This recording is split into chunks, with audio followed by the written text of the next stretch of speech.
And the Georgia Bulldogs win a third consecutive national championship. I think the schedule plays out to a point where they certainly can get back to that, but it's going to be interesting to see how they handle certain losses. We'll take a look at the schedule today, as well as the players that will contribute to that three-peat. Now, the schedule has been a talking point when you talk about the Georgia Bulldogs. It is one of the easier schedules that we've seen, and for a team looking to three-peat, it's fairly ridiculous, if you will say. And it's interesting to see what this SEC conference will look like when you look at some of the teams that should be better versus some of the teams that maybe are sliding back. Georgia doesn't face a ton of stiff competition, but there are some teams that we'll talk about who could be better, who could be maybe better than expected. And you're not going to see that in the first two games. UT Martin and Ball State are going to be wins. It's just a matter of how many points Georgia is going to score.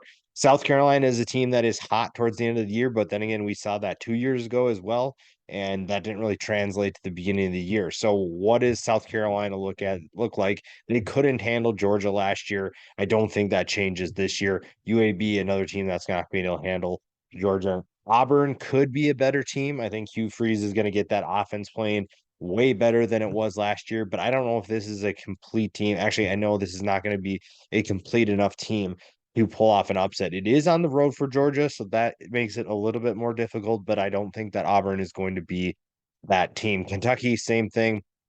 Kentucky is coming to Athens to play Georgia. Just not a team that I think can pull that off. And then at Vanderbilt, Vanderbilt was a better team last year, but they're not on Georgia's level. Even if Georgia is struggling a little bit, I don't think that Vanderbilt has what it takes to compete with Georgia in all four quarters. The game against Florida is interesting. Now, I'm not super sold on what the Gators can do this year. The quarterback specifically, I don't believe they're going to be a team that's going to dice teams up. They're not going to be a high scoring team. If Graham Mertz is your best option at quarterback, I have concerns about that offense, even with the number of playmakers they have returning. So it's a rivalry game though, so it's going to be closer than maybe some of these other games, but still, Florida just doesn't have the firepower to me to get a hold of a team like Georgia and pull off that upset. Missouri at home, same thing. Ole Miss at home. Now, Ole Miss is going to be super explosive. They're going to be super talented, and they might give Georgia a run for their money. I think that's not something we have to discount yet.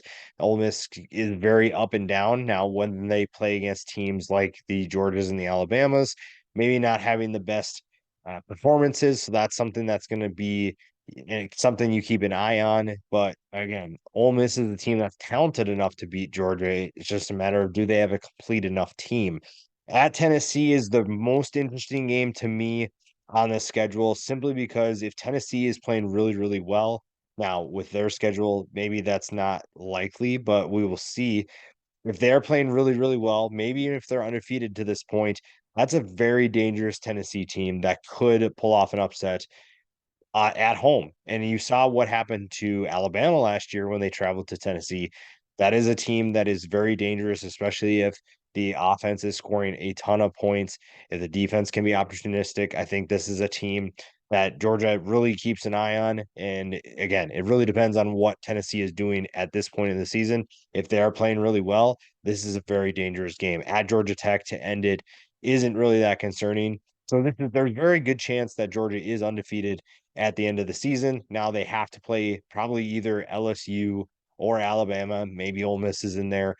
They don't play Alabama or LSU, as you can see on this schedule. So that's going to be another tough game. But I think an undefeated team heading into the SEC championship game, win or lose, probably makes the college football playoff. Obviously, there's a lot going on in terms of how that comes true, but this is a Georgia team that should be back in the playoff when it's all said and done. Now, the biggest question is going to be regarding the quarterback battle. When you look at what they have coming back, Brock Vandagriff, Carson Beck competing for the starting job, that was something we always knew was going to come. But I think that Carson Beck is going to be the winner when it's all said and done. He has the experience last year. And when you watched him play, he looked pretty good. I think that there was a lot to like about his arm talent, good velocity on his throws. He looked very confident. Now, granted, most of that came in, and actually all of it came when Georgia was up by a comfortable margin. There really wasn't anything that they asked him to do that was too tremendously difficult. but he is a very talented player. There's a reason why Georgia recruited him, and there's a reason why he is probably going to be the starter this year. He's super talented. And when you look at the players he gets to throw to, guys like Brock Bowers and Lad McConkey are back. Shouldn't be a surprise to see this Georgia passing attack thrive once again, even with Stetson Bennett gone. You also add Donovan McLovett from the transfer portal, as well as Ra Thomas from two SEC schools. Kendall Milton and Dejan Edwards are back in the backfield. Cedric Van Pran came back at center. This is a team that once again just reloads offensively, and that is going to be something that really makes them a dangerous team.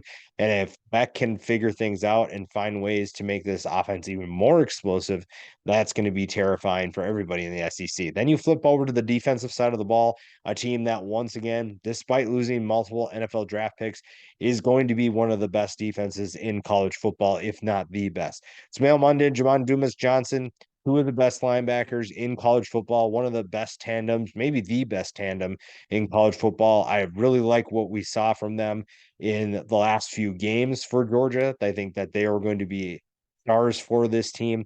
Up front, maybe need some help on the edges, but with the talent that you have returning, there shouldn't be too many concerns. On the inside, Michael Williams and Nazir Stackhouse return. They are both going to be problems for everybody that they face.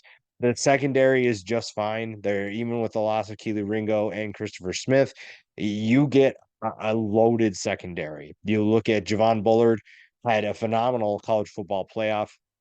Amari Lassiter is a future NFL player as well. And Malachi Starks has the potential to be one of those players as well. You're looking at guys who, again, bring that different level of play, that different experience, that different talent. And these are guys that are going to make an impact when it's all said and done. Georgia is in great hands. They do not have much to worry about because Kirby Smart and his staff continue to recruit at a high level. They continue bringing in talent. And even in the transfer portal, they're bringing in good pieces that are going to compete right away.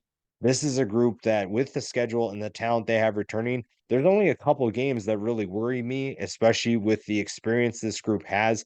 This is a team that is a very dangerous team headed their way towards a dynasty.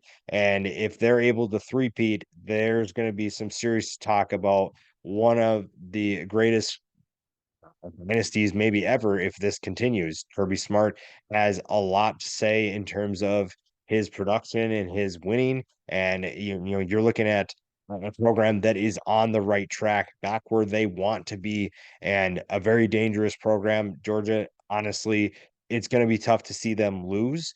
I'm not saying it's impossible, but I'm saying that if you're going to beat Georgia, not only do you have to bring your best game, but you almost have to find Georgia at playing at their worst in some cases in order for them to pull off an upset or for Georgia to kind of fall down and even lose a game.